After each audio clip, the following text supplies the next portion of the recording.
사울 이야기를 주제로 말씀 이어서 나누겠습니다. 하나님을 목숨 다해 사랑하지 않으면 사울처럼 하나님을 나를 위해서 이용해 먹게 되어 있습니다. 나를 위한 하나님, 내가 필요할 때 찾는 하나님, 내 요구를 들어주셔야 하는 하나님, 해주시면 하나님 좋고 안 해주시면 원망 불평, 경외함 없이 내 멋대로 하나님을 함부로 대하게 됩니다. 하나님을 목숨 다해 사랑하지 않으면 하나님을 자기 위로 상대로 이용해 먹고 내가 이거 하면 이렇게 해주시겠지? 하나님을 부적처럼 여기게 될 수 있습니다. 그리고 또 하나 경계해야 할 교훈은 회개해야 할 때 인본적인 위로입니다. 사울은 사무엘인 척하는 영을 영접하고서 과거 자신과 사무엘만 아는 내용과 함께 결론적으로 그 영에게 받은 내용이 사울 본인과 요나단 아들은 곧 죽을 것이다. 이런 메시지를 듣게 되는데요. 이때 사울은 가슴이 철렁합니다. 마음이 죽을 것 같이 힘들게 됩니다. 그 자리에서 시금전폐하고 죽을 지경으로 있을 때에 박수무당이 사울에게 먹고 기운 차리라고 음식들을 차려주는데 사울은 이 차려진 음식을 잘 먹고 인간적 위로를 받고 그냥 갑니다. 죽을 것 같은 그 무거운 마음은 하나님이 찔러주시는 걸 회개하면 없어지건만, 돌이킬 바를 돌이켜 회개하면 없어지건만, 죄에 대한 근심으로 통해 자복하며 주님께 엎드리면 살 수 있건만, 그걸 하지 않고 인간적인 위로를 받고 괴로운 마음을 멈춘 것입니다. 결국 회개 안 하고 인간적 위로로 끝낸 겁니다. 원래 진리를 들으면 죄인으로서 찔리는 게 당연한 것입니다. 찔리는데 그 죄를 안 버리면 마음이 무겁고 힘든 게 당연한 것입니다. 말씀에 찔림이 왔을 때 이때부터 자아 죄성에 순복되어 종노릇하는 그것을 계속할 것인지 아니면 돌이켜 회개하고 하나님께 순복될지 이 결정하는 마음의 씨름이 시작됩니다. 즉 회개의 과정에서 말씀에 굴복하기 싫어하는 이 자아와의 씨름이 시작되기 때문에 반드시 자기 부인이라는 스스로를 괴롭게 하는 과정이 생기는데 만약 이 과정으로 들어가지 않거나 과정으로 돌입은 했는데 주변에서 하는 말들 잘 먹고 쉬어. 그럴 수도 있지. 괜찮은 거야. 편하게 생각해. 적당히 해. 괜찮아. 이런 인간적인 위로를 받고 그치는 경우가 있습니다. 회개하지 않고 마음이 어려울 때 그리고 회개 과정에서 괴로울 때 뭐를 가장 조심해야 하냐면 바로 인간적인 위로입니다. 인간적으로 달래주는 위로나 칭찬, 그럴싸해 보이는 말들과 상황들로 합리화시키고 회개를 무마시키는 것, 이걸 가장 조심해야 합니다. 사울의 사건을 보면서 그 영혼의 죄성을 합리화해주며 인본적으로 사랑 많아 보이는 태도를 취하며 인간적으로 평안하게 죄 가운데 불순종 가운데 그대로 머물게 하면서 성도를 지옥 보내는 많은 싹군 목자들이 슬프게도 현 시대의 대다수라고 생각합니다. 사울은 이 마지막 회개의 기회를 결국 잡지 못하고 전쟁에 나가게 됩니다. 사울이 전쟁터에서 블레셋 사람에게 칼 맞을 것 같은 상황에서 자기 부하에게 차라리 너가 날 찔러라 하며 죽은 건데 이렇게 죽은 이유 한결같이 똑같습니다. 죽는 순간까지도 이레베도 왕인데 적군의 칼에 찔려 죽었다 평판 날 수 없다. 그래서 부하의 칼을 본인 몸에 꽂아서 자살이 된 겁니다. 적에게 잡혀 죽었다 하면 창피하고 수치스러우니까 이렇게 마무리해야겠다 한 거죠. 끝까지 남이 나를 어떻게 보는지, 좋게 보는지, 멋지게 보는지 이런 게 중요했어서 사람들에게 보여지는 자기의 명예, 위신, 폼생폼사 이런 거 지키다가 지옥 떨어집니다. 사울은 평생을 사람 눈에 매여 질질 끌려다니며 비참하게 살다가 자살로 지옥을 간 겁니다. 결국 사람의 눈치를 보고 사는 인생, 가오와 폼생폼사의 종노릇을 한 겁니다. 이 자기 사랑의 열매의 끝은 자살로 마감했습니다. 사무엘이 사울에게 순종이 제사보다 낫다라고 일침을 가했을 때 너가 한 이것은 귀신 숭배랑 똑같은 거다. 우상 숭배라고 이걸 분명하게 책망해 주었었죠. 자기 사랑은 귀신 숭배입니다. 하나님은 우리를 만드실 때 한 존재만 사랑하고 찬송하도록 만드셨습니다. 그 대상이 당연히 하나님이겠죠. 하나님을 찬송하기 위해 지음 받았습니다. 그래서 우리 존재는 무언가를 찬송하게 되어 있습니다. 하나님을 사랑하고 찬송하도록 만들어졌는데 사람이란 존재가 반드시 무언가를 높이는 존재이기 때문에 그 자리에 하나님이 있지 않다면 그게 하나님이 아니라면 다른 걸 찬양하게 되어 있습니다.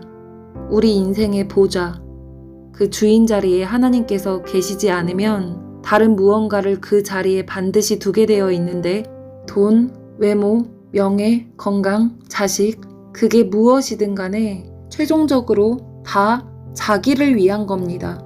나를 숭배하게 되어 있습니다. 이 하나님 자리에 다른 걸 경배하는 거, 이게 얼마나 나에게 소중한지 끔찍히도 애지중지 귀하게 여기는 것, 이렇게 어떠한 것에 가치를 두면 나는 이것에 의해 움직입니다. 이거면 다 돼. 이것만큼은 있어야 돼. 보장받아야 돼. 누려야 돼. 성취해야 돼. 지켜야 돼. 등등. 그게 먹고 사는 문제든 인생의 비전이든 그걸 두고 그렇게 집착하는 이유가 무엇입니까? 잘 먹고 잘 사는 안위 보장, 육체의 만족, 안락함, 쾌락 추구, 이런 1차원적인 건 기본 베이스에 깔려 있는 거고, 이런 나를 다른 사람들이 존중해주냐 안 해주냐, 인정해주냐 안 해주냐, 남들에게 칭찬받냐 안 받냐, 나를 알아봐주냐 안 알아주냐, 다른 사람들로 하여금 나를 능력 있네, 똑똑하네, 지혜롭네, 성품 좋네, 의롭네, 괜찮은 사람으로 보게끔, 나를 만만히 안 보게끔, 나란 사람을 마음에 들어하게끔, 나를 흠모하고 존경하고 우러러 보게끔, 이건 이성동성 불문하고 다른 사람의 마음이 나를 향하도록 훔치려 드는 죄성이 있습니다. 모든 걸 동원해서 내가 잘 먹고 잘 살고 나를 높이기 위한 도구로 삼는 겁니다. 내 주인 자리를 하나님께 진정 내어드리지 않으면 다른 무언가가 우리를 움직입니다. 그것들이 다 나를 높이기 위한, 나를 위한 도구에 불과합니다. 무엇이 됐든 그게 하나님이 아니라면 본질적으로 나를 추구하는 겁니다. 이 자기 숭배가 곧 귀신 숭배, 사탄 숭배라는 겁니다. 기독교 안에서 있을 수 있는 일을 예로 들면 엄청 은혜로운 간증이고 하나님께 영광 돌린다고 말하는데 이렇게까지 믿음 좋은 나, 선행 헌신 이렇게까지 하는 나, 대단한 영성으로 귀신도 쫓고 병도 고치고 신실하게 하나님 사역하는 나, 환상도 보고 입신도 하고 특별 계시 좀 받는 나, 깨어있고 오직 예수만 외치는 우리 교회, 목숨 걸고 선교 나가는 우리 단체, 이렇게까지 하는 나야, 이런 공동체야, 이런 교회야, 이런 모임의 리더야. 이렇게 나, 내 교회, 내 단체, 결론은 내 거를 드러내고 싶어 하는 거. 겉으로 볼 땐 선한 열매가 있지만 이것을 통해 나타내고 싶어 하는 것이 하나님의 영광이 아니라 내 거인 것. 추구하는 결론이 하나님이 아니라 나인 것. 시선을 나에게 속한 것으로 돌리는 것. 이걸 정말 생각해 보시기 바랍니다. 우리가 주님을 위해 존재하는 거지 우리 공동체 위해서, 우리의 조직을 위해서 주님이 존재하는 게 아닌데 사역 자체가 우상이 되고 사역 유지가 우상이 되는 거 정말 많이 볼 수 있습니다. 신앙생활, 하나님의 일, 이거 왜 하는 겁니까? 내 깊은 중심 속 추구하는 끝 결론이 뭔가요? 사람에게 인정받게, 나를 높이게, 나를 따르게, 크게, 번성하게 하려 하냐? 하나님을 바라보게, 하나님을 따르게, 주의 뜻이 이루어지게 하느냐는 천국과 지옥 차이입니다.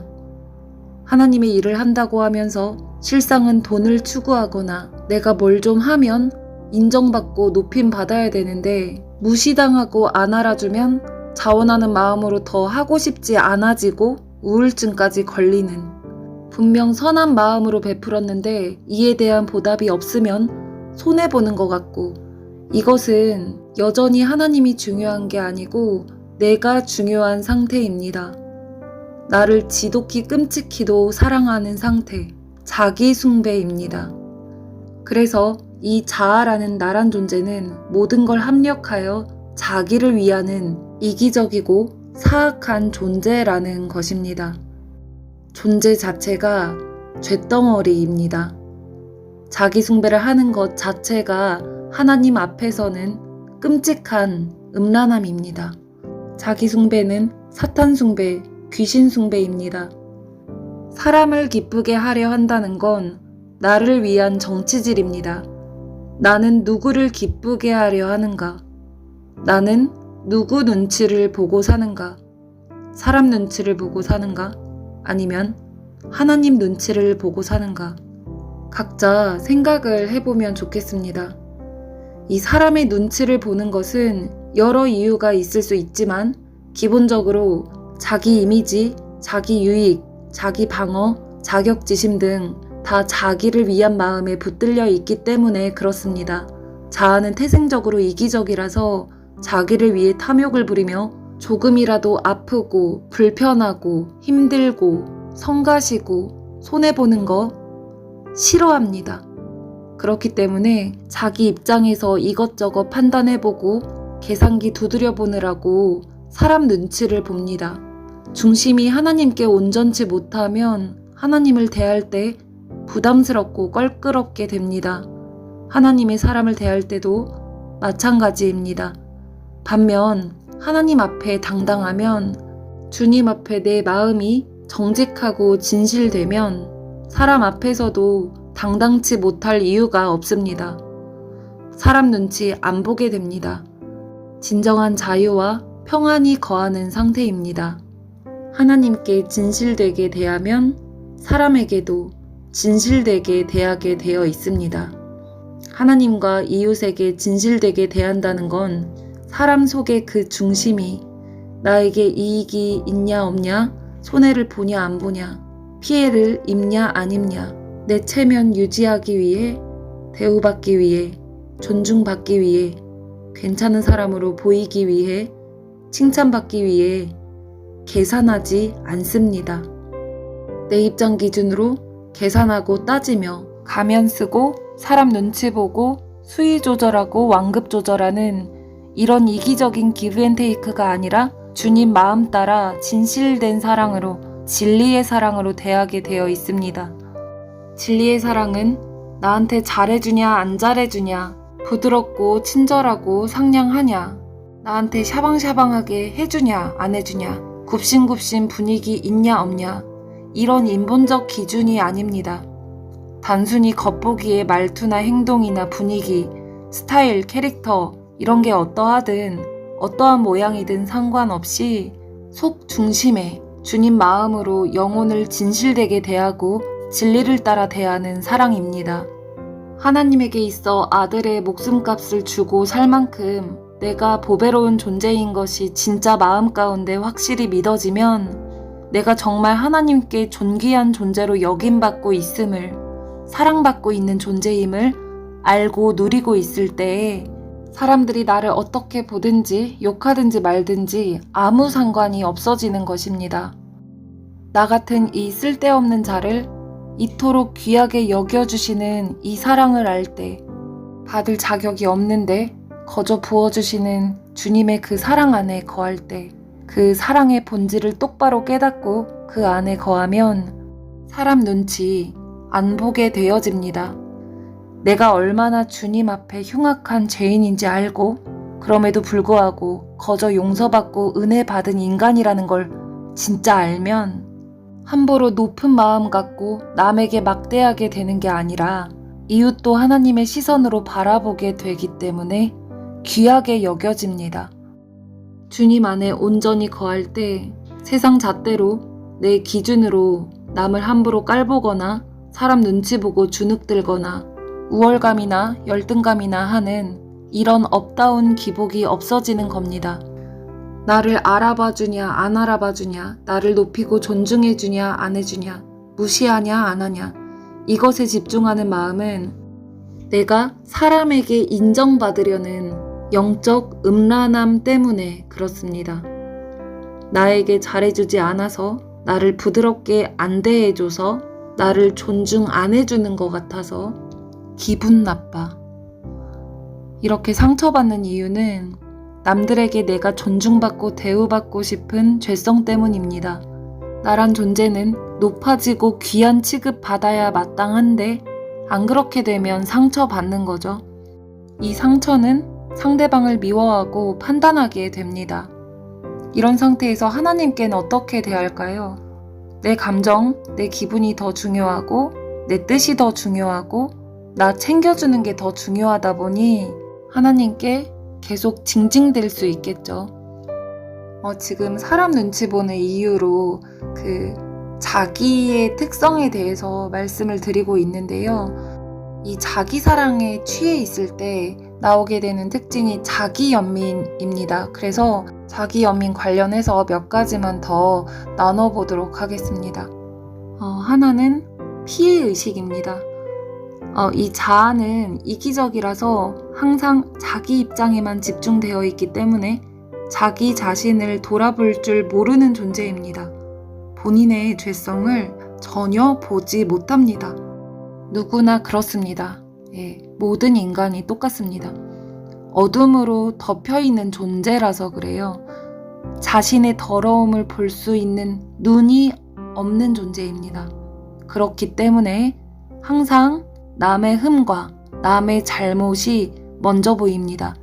그게 팩트이든 혼자만의 착각이든 이 친구한테는 그런 게 안 중요해요. 본능적으로 손가락이 남을 향해 있습니다.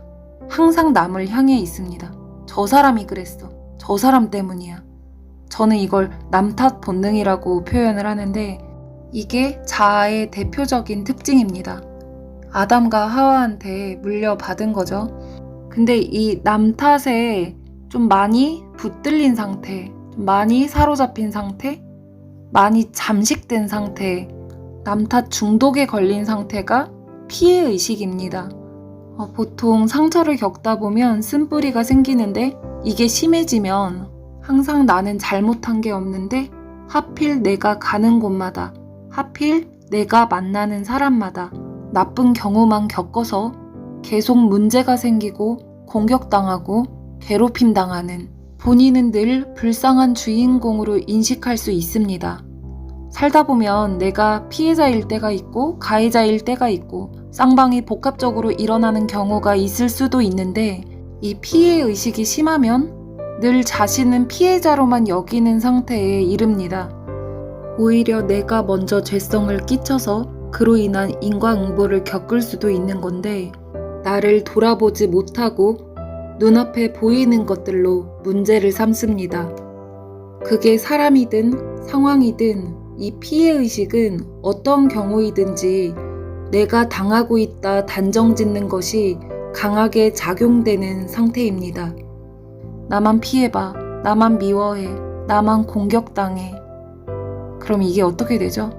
이런 내가 불쌍해. 자기 연민으로 연결됩니다. 교회 안에서도 마찬가지겠죠.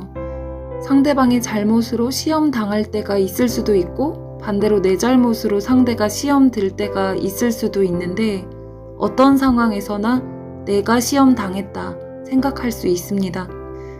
사람이 죄인이다 보니 어떤 어둠적 요소가 뿌려지고 인풋이 되면 누구나 나란 존재는 어둠에 반응하고 잘 이끌립니다.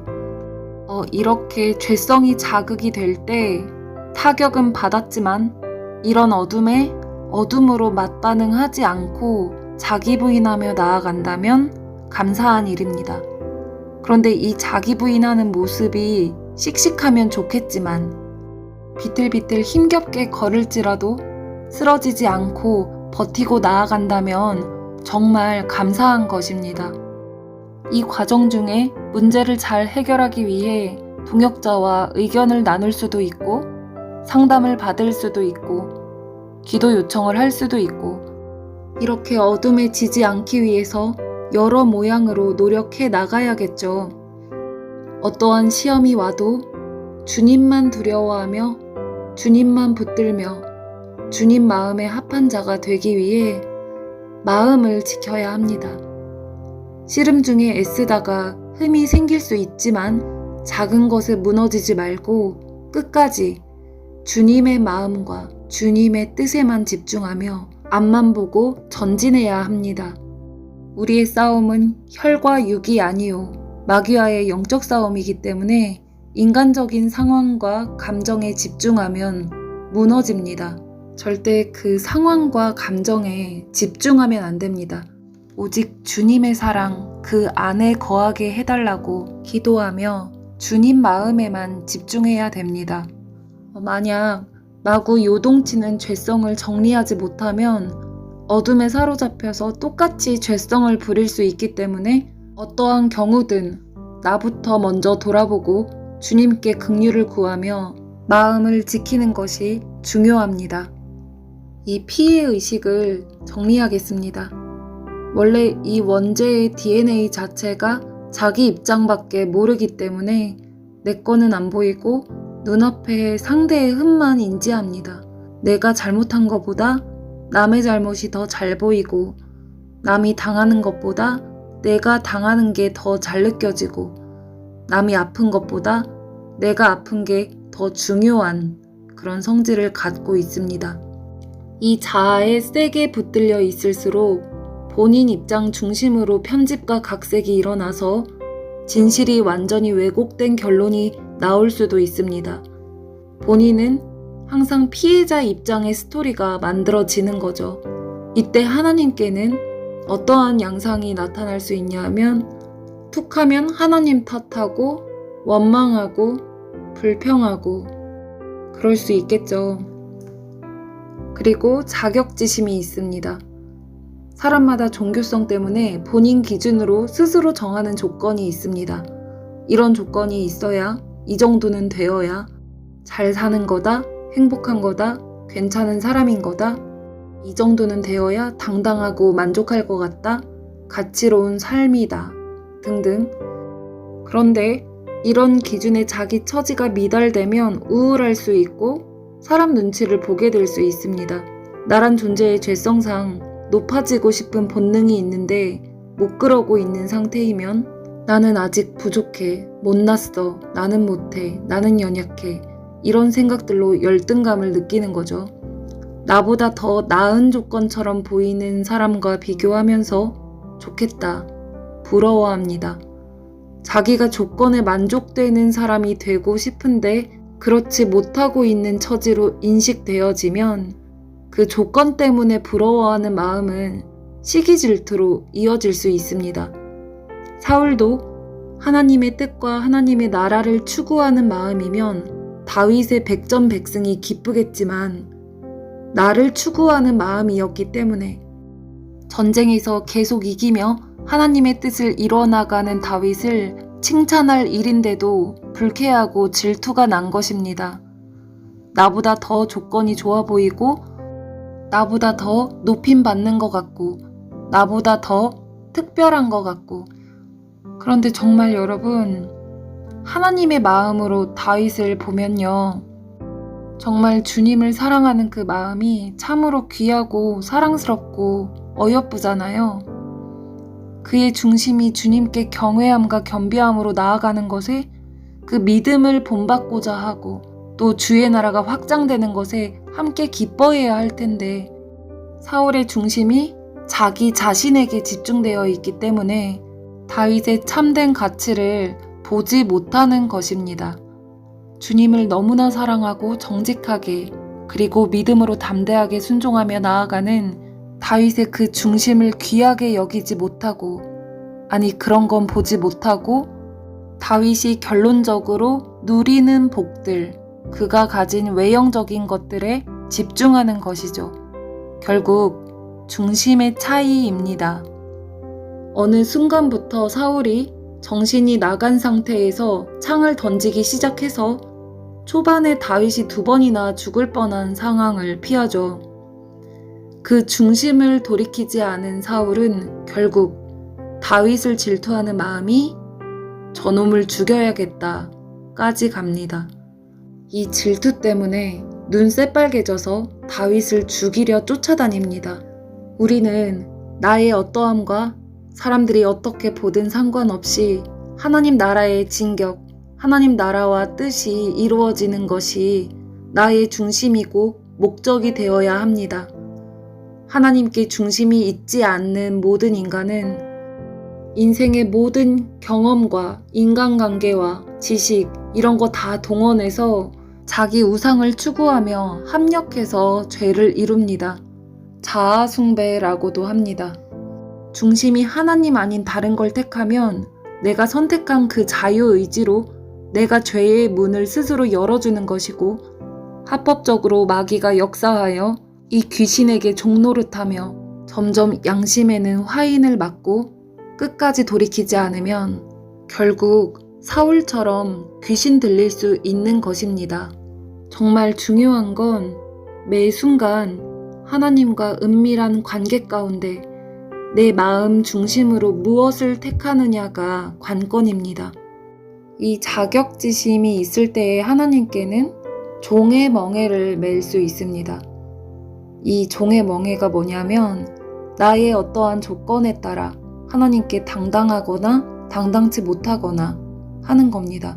예를 들어 오늘은 이 정도 했으니 주님께 당당하게 나아가고, 오늘은 잘 못했으니 당당하지 못하고, 기도 많이 한 날은 시원하고 주님께도 당당하고, 기도 못한 날은 눌리고 주님이 오늘 안 예뻐해 주실 것 같고 쭈뼛쭈뼛하고, 내가 뭘 잘하고 못하고에 따라서 주눅 들었다가 당당해졌다가 어떤 내 조건에 따라 마음 상태가 변경되는 거. 이 자격지심이 곧 열등감인데요.